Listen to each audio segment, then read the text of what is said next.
Hi అండి. నేను చెప్పాను కదా, నేను వెళ్ళకపోతే కొంతమందికి హెల్ప్ చేద్దాం అనుకుంటున్నానని.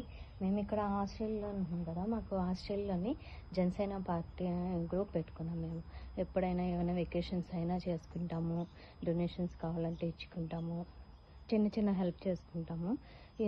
ఆల్రెడీ ఇది పెట్టి 2 years అవుతుంది, 2-3 years అవుతుంది. జనసేన పార్టీదే గ్రూప్ పెట్టుకున్నాము. వెస్ట్రన్ ఆస్ట్రేలియా పెద్ద జనసేన పార్టీ.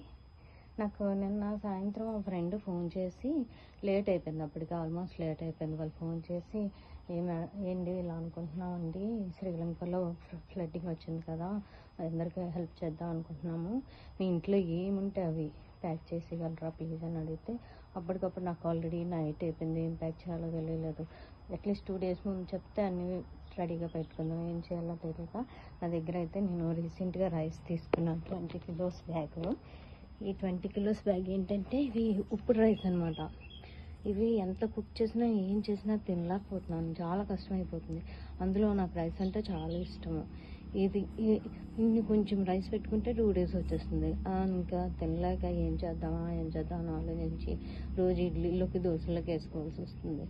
లక్కీగా మా ఫ్రెండ్ ఫోన్ చేసి, ఏమైనా పర్లేదండి, మీరు ఏం డొనేషన్ చేసినా పర్లేదంటే, ఈ తినుకుంటూ ఉండలేక, బయటను పడలేక చేసే బదులు లక్కీగా వేరే వాళ్ళకి దానం చేసాం అనుకోండి, అట్లీస్ట్ 10 మంది కడుపు అన్నం 10 మందికి అన్నం పెట్టినాను అనే ఉద్దేశంతో నేను ఈ బాక్స్తో రైస్, ఇవి 20 kilos ఇంకో 2 kilos అంత తక్కువ ఉంటుంది.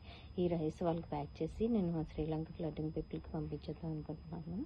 ఈ రైస్, ఇది చూడండి, ఈ రైసు ఎప్పుడో అయింది, చాలా అయింది కొనేది.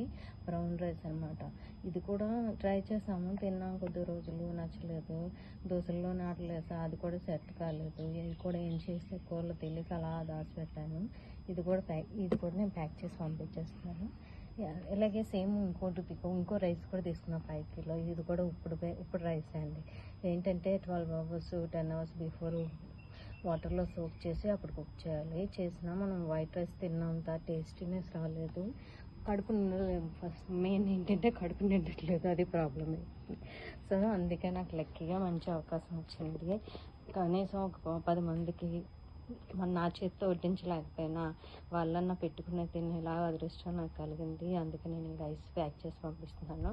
బట్టలు ప్యాక్ చేద్దామంటే ఇప్పుడు టైం సరిపోలేదు, కానీ ఆ దేవుడు నాకు మంచి అవకాశం ఇచ్చాడు, 10 మందికి అన్నం పెట్టే అవకాశం ఇచ్చాడు. దానికి నేను చాలా హ్యాపీగా ఫీల్ అవుతున్నాను. ఈ సంవత్సరానికి నేను ఇక్కడికి వచ్చిన తర్వాత చేయడం చాలా హ్యాపీగా ఉంది నాకు ఎక్కువగా. థ్యాంక్స్ అండి. మీ అందరికీ ఈ వీడియో నచ్చితే నా వీడియోకి లైక్ చేసి సపోర్ట్ చేయండి. మీరు అందరూ నన్ను ఇలాగే ఆదరించాలి. Thank you so much.